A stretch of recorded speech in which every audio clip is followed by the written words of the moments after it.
Llevamos 24 años casados y ahora me pides el divorcio. Quiero el divorcio. Estoy cansado de mentirte. Estoy enamorado de otra mujer. El día que Cecilia Harwell firmó los papeles del divorcio, no lloró. Ya se le habían acabado las lágrimas 3 meses antes. Aquella noche en que encontró un perfume desconocido en el cuello de la camisa de su esposo, y lo vio mirarla directamente a los ojos y mentirle sin siquiera pestañear. Esa fue la noche en que algo dentro de ella se cerró en silencio. Para siempre. Cecilia había amado a Edmund Harwell durante 24 años. Había construido un hogar con él, había criado a su hijo, había guardado sus propios sueños en el fondo de un cajón, de la misma manera en que se dobla un vestido diciéndose que algún día lo usarás, y nunca lo usas. Durante mucho tiempo, Cecilia creyó que amar bien a alguien era suficiente para que se quedara. No lo era. Edmund llegó a casa aquella tarde de martes en marzo oliendo a una mujer llamada Vivian Cross. 29 años. Asociada junior en su firma de abogados. Con esa clase de confianza que solo tienen las personas que todavía no han sido destruidas por la vida. Edmund se sentó frente a Cecilia en la misma mesa de cocina donde habían compartido 1000 cenas, y le dijo que quería el divorcio. Sin preámbulo. Sin remordimiento. Deslizó los papeles por la mesa como quien cierra un trato de negocios del que ya se ha olvidado. Siempre has tenido una vida cómoda, Cece, le dijo. La forma en que pronunció su nombre la hizo sentir como algo viejo y sin valor. La comodidad no es vivir. Necesito más que esto. Cecilia lo miró durante un largo momento. 24 años. Tomó el bolígrafo. Y firmó. Lo que Edmund no sabía, lo que nadie en el pequeño pueblo de Millbrook, Connecticut, sabía, era que 6 meses después, Cecilia cruzaría una puerta que le helaría el corazón, que dejaría al descubierto todo lo que Edmund creía saber sobre su silenciosa esposa, y que haría que Vivian Cross deseara con toda su alma haber elegido a un hombre muy diferente. Pero no nos adelantemos. Cecilia había crecido en una casa humilde en las afueras del valle de Whitmore, a 3 horas al norte de Hartford. Su padre, George Alderton, reparaba relojes para ganarse la vida. Usaba el mismo cardigan marrón todos los inviernos. Conducía un coche más viejo que la mayoría de los matrimonios de su calle. Hablaba poco. Era bueno de esa manera en que los hombres callados son buenos, sin aspavientos, sin fanfarria.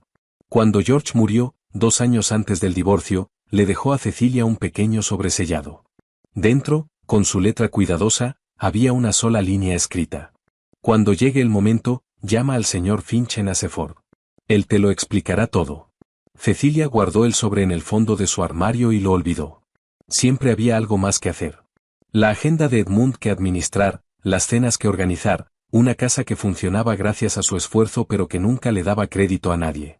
La mañana después de firmar los papeles del divorcio, Cecilia encontró el sobre otra vez. Marcó el número.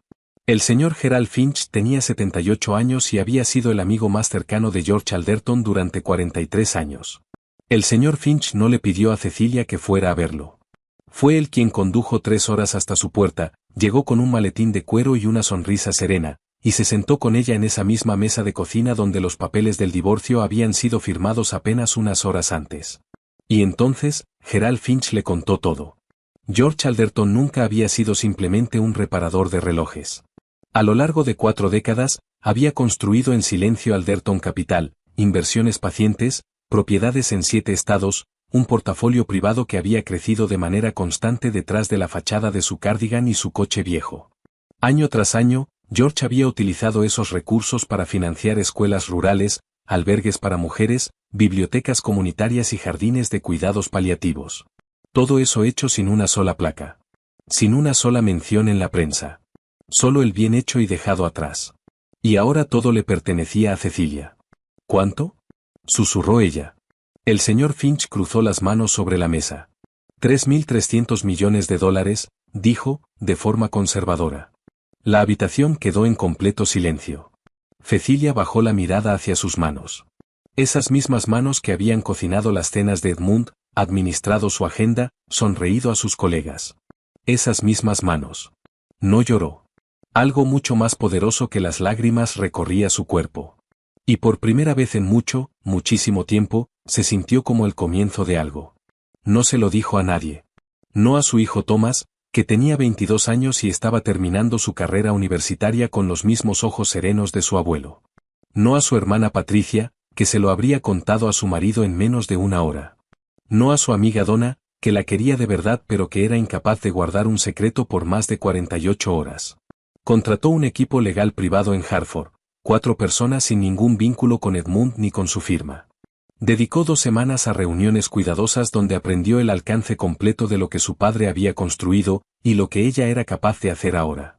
Y entonces fue a encontrarse con su vida. Compró una casa en las colinas a las afueras de Millbrook.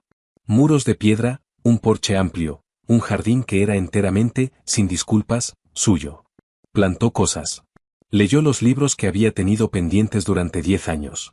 Se permitió, lenta y deliberadamente, recordar quién era antes de convertirse en la esposa de Edmund Harwell.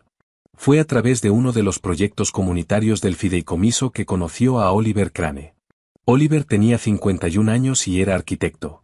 Llevaba 20 años diseñando los edificios que nadie fotografiaba pero que todo el mundo necesitaba: salas de lectura, centros comunitarios, jardines de cuidados paliativos en pueblos que el resto del mundo había dejado de mirar. Era serio con su trabajo. Con casi todo lo demás, no tanto. Oliver llegó a la casa de Cecilia un miércoles por la mañana para hablar sobre un nuevo proyecto de sala de lectura, y la encontró en el porche con una camisa manchada de pintura, teniendo una discusión firme y unilateral con una rosa trepadora que estaba creciendo en la dirección completamente equivocada. Oliver se quedó parado junto al portón, mirándola. «Nunca escuchan», dijo. Cecilia se dio la vuelta. El cabello suelto, un lápiz detrás de la oreja. Lo miró directamente, sin nada fingido en su expresión.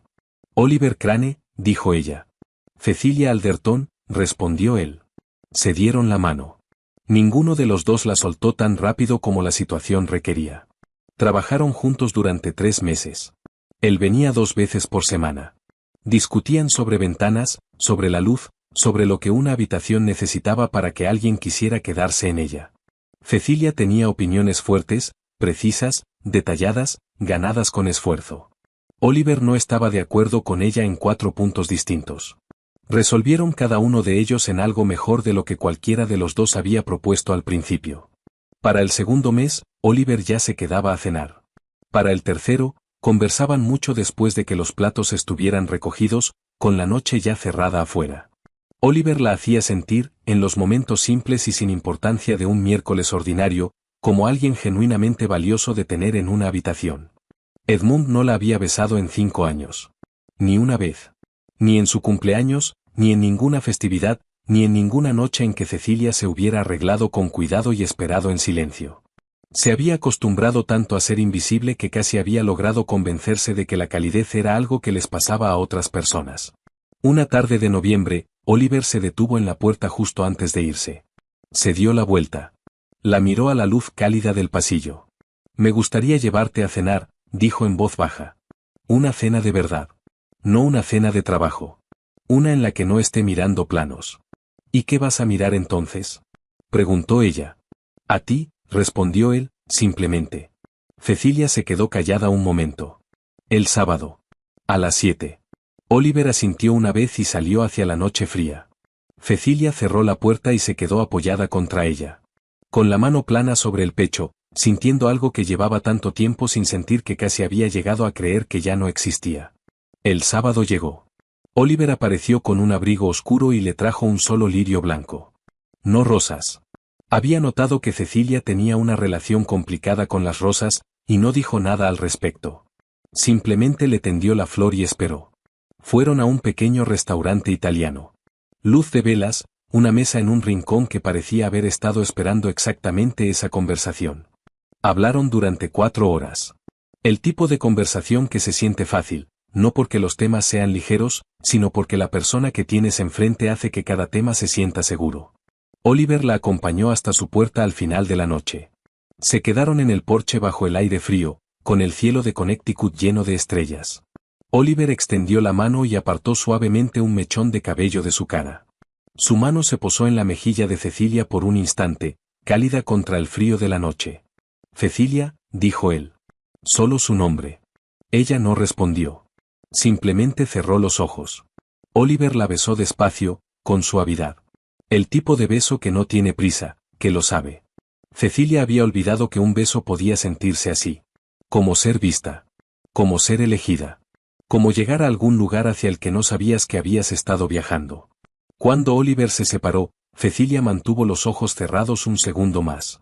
Luego los abrió, y él estaba sonriendo.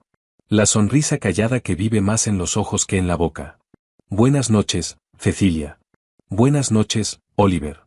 Cecilia entró a la casa, se apoyó contra la puerta cerrada, y sintió su propio corazón latir como si se estuviera presentando a sí mismo por primera vez. Las semanas pasaron. Y en silencio, en el trasfondo, algo grande estaba siendo preparado. El señor Finch llegó a Cecilia con una idea, una gala, una velada formal de presentación organizada por Alderton Capital Trust, que reuniría a todos los propietarios de terrenos, promotores, inversores y socios comerciales vinculados a los intereses del fideicomiso en toda Nueva Inglaterra. Muchos de ellos llevaban años haciendo negocios con el fideicomiso sin saber jamás quién estaba detrás, quién lo poseía, quién tenía el poder real. Era hora de que lo supieran. Usted no es una nota al pie de página, Cecilia, dijo el señor Finch con firmeza. Usted es toda la historia. Ya es hora de contarla como se debe. Salieron 300 invitaciones. Ejecutivos, líderes cívicos, arquitectos, propietarios, inversores. Entre los nombres de la lista estaba la firma de Edmund Harwell. Edmund aceptó la invitación sin pensarlo dos veces. Llegaba esperando una velada de negocios rutinaria. Con Vivien Cross del brazo, esperando, como siempre, ser la persona más importante de la sala. Cecilia vio su nombre en la lista. No dijo nada. Dejó la lista a un lado y fue a buscar un vestido. La gala se celebró en el Gran Artfield del centro de Hartford. Candelabros, suelos de mármol, 300 personas, ejecutivos, propietarios, líderes cívicos, inversores, arquitectos. Edmund llegó con un traje gris carbón y Vivien a su lado, con un vestido negro, con su sonrisa más pulida ya colocada en su lugar. Encontró una mesa cerca del frente. Vivien le ajustó la solapa. Edmund se sentía, como siempre en salas como esa, completamente a sus anchas. Gerald Finch se acercó al podio. La sala se calmó. Damas y caballeros, comenzó con la voz pausada de un hombre que se ha ganado el derecho de tomarse su tiempo. Antes de continuar, quiero contarles sobre un hombre que la mayoría de ustedes nunca conoció. Edmund hizo girar su copa de vino entre los dedos. George Alderton era un reparador de relojes de Hartford. Conducía un coche viejo. Usaba el mismo cardigan todos los inviernos. No tenía ningún interés en el reconocimiento, en la prensa, ni en que su nombre figurara en ninguna parte. Pero durante 40 años, George Alderton construyó en silencio uno de los fideicomisos de inversión privada más significativos de toda Nueva Inglaterra. Lo utilizó de manera constante, sin recibir un solo crédito, para financiar escuelas rurales, bibliotecas comunitarias, albergues para mujeres e infraestructura cívica en pueblos que todos los demás habían olvidado. Fue el mejor hombre que he tenido el privilegio de llamar amigo. La sala estaba completamente en silencio. George falleció hace 2 años. Todo lo que construyó pasó a manos de su única hija. Ella está en esta sala esta noche.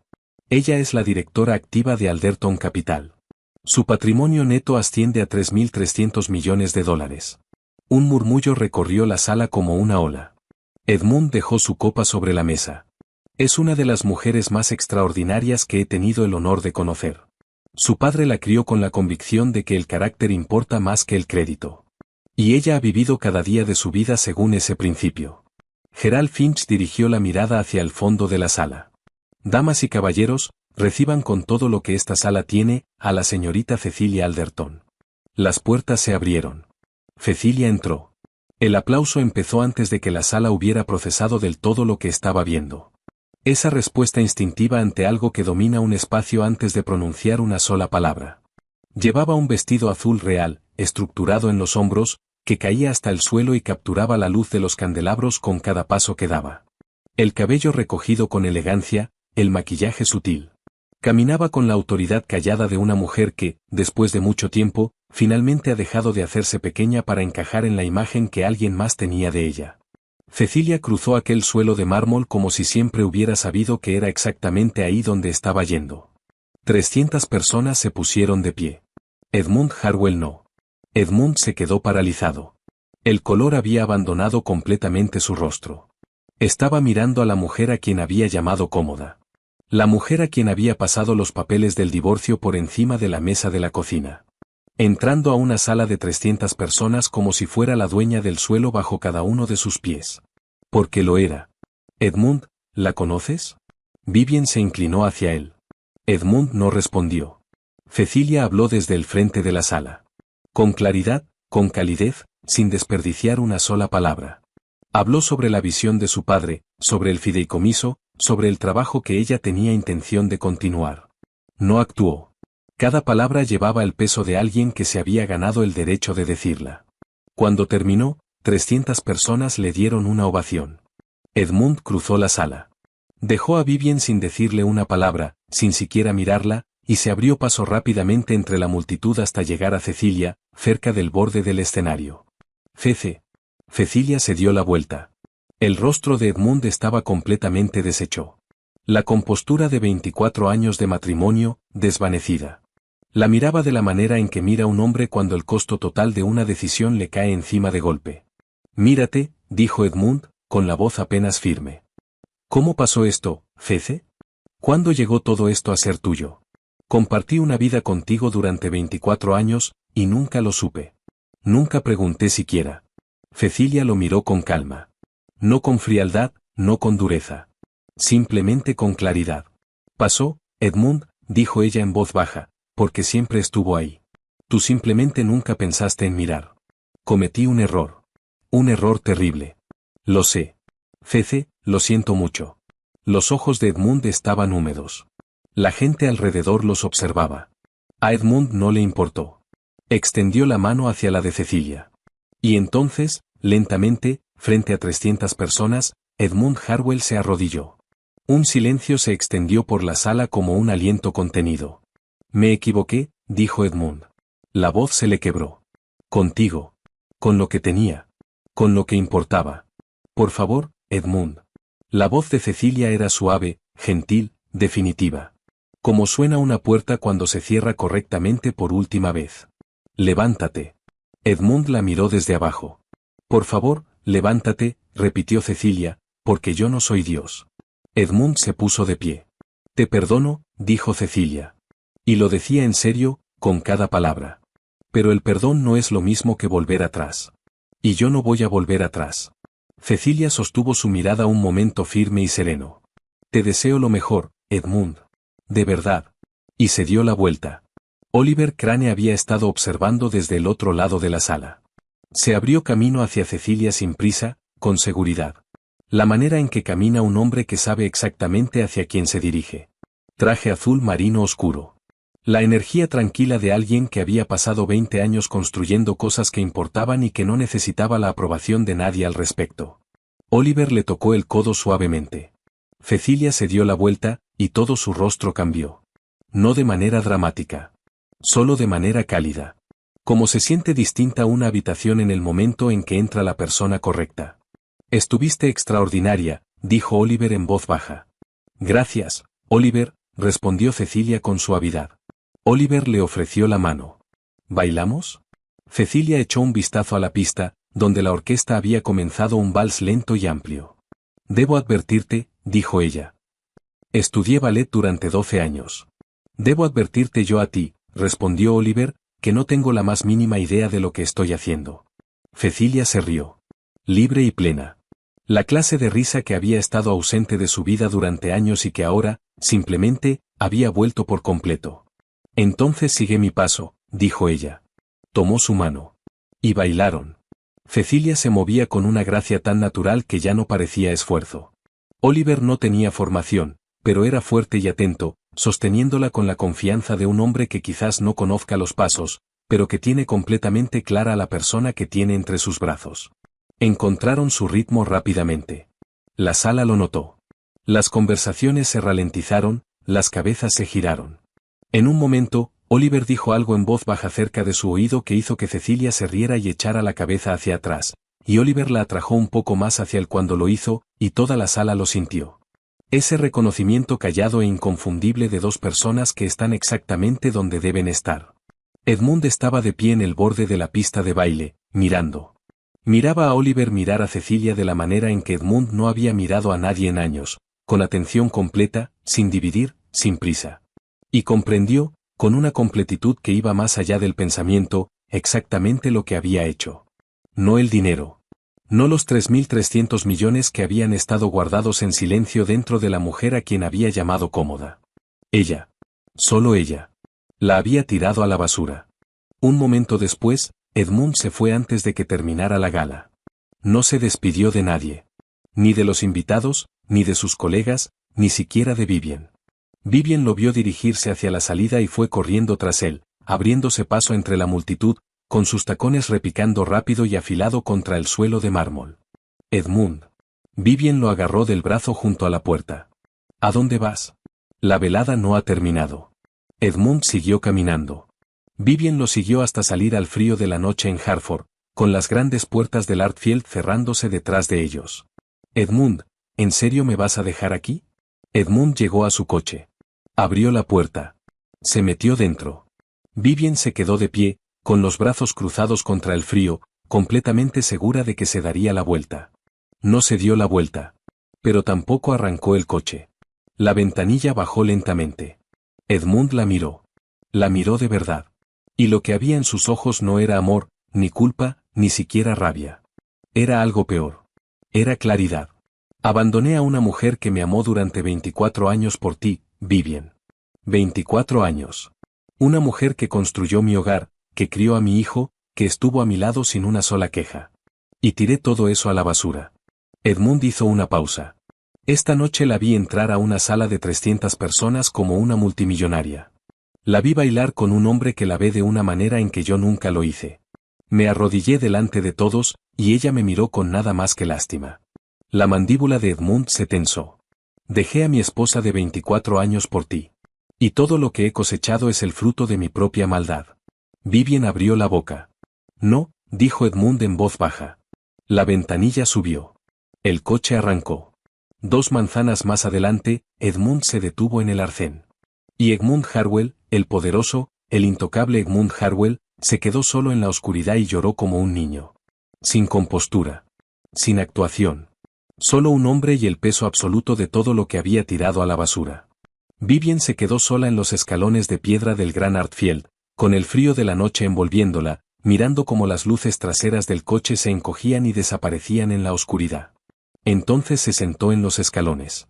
Vestido negro. Piedra fría. Las manos vacías. Y lloró.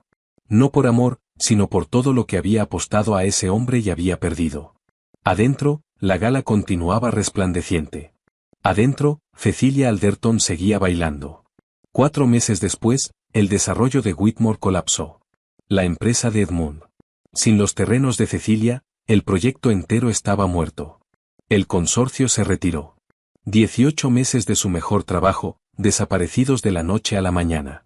Su firma lo fue desplazando silenciosamente hacia un lado, lejos de los grandes negocios, lejos de los titulares, lejos de todo lo que había pasado su carrera construyendo.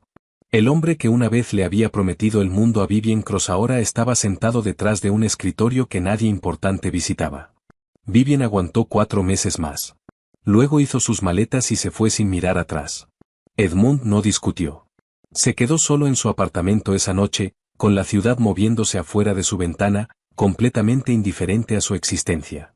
Edmund miró sus propias manos. Yo mismo hice esto, dijo en voz baja. Usé mis propias manos para destruir todo lo que tenía. El silencio no tenía nada que ofrecerle. Porque no estaba equivocado. Unos días después, la vida le ofreció a Cecilia algo mucho mejor. Oliver le propuso matrimonio. No en un restaurante. No ante un público. En el porche de ella, a la luz temprana de una mañana de noviembre, antes de que el día hubiera empezado del todo. Sostenía un anillo de diamantes que había comprado 2 semanas antes. El tipo de anillo que tiene peso, no por lo que costó, sino por quién lo llevará. Oliver no hizo un discurso. Simplemente lo extendió hacia ella y dijo: sé quién soy cuando estoy contigo. No siempre he podido decir eso. Me gustaría pasar el resto de mi vida siendo esta versión de mí mismo. Cecilia lo miró. La rosa trepadora detrás de él había dado finalmente la vuelta, terca, y había empezado a crecer en la dirección correcta. Sí, dijo ella, simplemente. Oliver le puso el anillo en el dedo. La besó, y Cecilia cerró los ojos por completo, de la manera en que había aprendido a cerrarlos con él, sin guardarse nada, sin retener nada. De la manera en que solo puede besarte alguien que conoce el peso completo de quién eres y que te ha elegido de todas formas. No a una versión de ti. No a la versión conveniente. A ti. Cecilia llamó a Thomas esa noche y le habló de Oliver. Hubo una larga pausa al otro lado del teléfono. Mamá, dijo Thomas con suavidad. ¿Te hace feliz? Sí, respondió ella. De verdad que sí. Cecilia escuchó la sonrisa de Thomas a través del teléfono. Entonces eso es todo, dijo él. Thomas subió a Millbrook ese fin de semana. En menos de una hora, él y Oliver estaban enfrascados en una conversación en la mesa de la cocina, riendo, hablando, completamente cómodos el uno con el otro, mientras Cecilia los observaba en silencio desde el otro lado de la habitación. Sus dos personas, llevándose de maravilla. Cecilia no dijo nada. Simplemente preparó el té y sonrió para sus adentros. Eso era suficiente. Se casaron en primavera. En el jardín, con peonías blancas por todas partes. Thomas llevó a su madre por el sendero de piedra hasta donde Oliver esperaba a la luz de la tarde. Y cuando Oliver la vio llegar, su rostro hizo algo que hizo que Thomas apartara rápidamente la mirada, porque era demasiado privado para presenciarlo directamente. La expresión de un hombre que no puede creer su propia vida. El señor Finch estaba sentado en la primera fila y lloraba sin ningún intento de disimularlo. Thomas estaba junto a Oliver como padrino de boda, y lloró exactamente una vez, cuando su madre se rió durante los votos, porque era su risa de verdad. La libre. La que había estado ausente durante años y que ahora, claramente, había vuelto para siempre. Construyeron una vida plena juntos. Oliver diseñaba. Cecilia dirigía el fideicomiso tal como su padre se lo había enseñado, sin sentarla nunca a explicárselo, en silencio, con propósito, con más interés en el bien que se hacía que en que alguien supiera que ella lo estaba haciendo. Nuevos proyectos por todo Connecticut. Un ala escolar en Vermont. Una sala de lectura en cada valle que su padre había amado alguna vez. Thomas vino a trabajar junto a ella. Cenas de domingo juntos cada semana, sin faltar. Oliver cocinaba con entusiasmo y con muy poca destreza. Cecilia arreglaba las cosas en silencio desde el otro lado de la cocina mientras él no miraba. Thomas fingía no notar nada de esto. Y era exactamente el tipo de domingo cálido, imperfecto y lleno de risas que solo una familia genuinamente feliz puede crear. Hubo una mañana de finales de octubre, con las colinas doradas sobre el valle y el aire frío y limpio, en que Cecilia estaba de pie junto a la ventana de la cocina con su café, y Oliver se acercó por detrás, la envolvió en sus brazos y apoyó la barbilla en su hombro. Se quedaron ahí juntos, mirando llegar la mañana. Cecilia pensó en su padre en su coche viejo recorriendo esas colinas, reparando sus relojes, haciendo el trabajo callado. Pensó en el sobre en el fondo del armario. Pensó en la mesa de la cocina y en el bolígrafo y en los papeles y en el momento en que había creído que su vida se acababa. No se había acabado. Se había despejando. Haciendo espacio. Retrocediendo como una marea para que algo enorme pudiera, finalmente, entrar. Papá lo sabía, dijo ella en voz baja. ¿Qué sabía? Preguntó Oliver. Cecilia observó la luz moverse sobre el valle. Que yo iba a estar más que bien, dijo ella. Simplemente sabía que necesitaba tiempo para encontrarlo por mí misma. Oliver presionó un beso largo y lento en un lado de su cabeza. Afuera, la rosa trepadora había crecido del todo. Terca, hermosa, completamente en su propia dirección, que resultó ser, como siempre ocurre, exactamente la correcta. Hay mujeres que son enterradas en silencio por las vidas que les tocaron. Cecilia Alderton no fue esa mujer. Ella simplemente se convirtió en $3.300 millones. En un vestido azul real. En un hombre que le trajo un lirio porque notó que ella tenía una relación complicada con las rosas. Y en una rosa trepadora que por fin, creció en la dirección correcta. Si esta historia te encontró hoy, quizás fue para que se la compartas a alguien que está sufriendo en este momento. Alguien que está aguantando con las últimas fuerzas. Alguien que lo dio todo a la persona equivocada y esta noche está solo, preguntándose si algo bueno llegará alguna vez. Dile que sí viene. Que ya está en camino. Que solo estaba esperando que se despejara el camino. Y si esta historia movió algo dentro de ti, déjame un comentario y dime desde dónde estás mirando y qué hora es ahí donde estás. Dale like, suscríbete, y quédate cerca, porque vienen más historias como esta. Historias de personas que cayeron hasta el fondo y regresaron como algo para lo que el mundo no estaba listo. No querrás perderte ni una sola.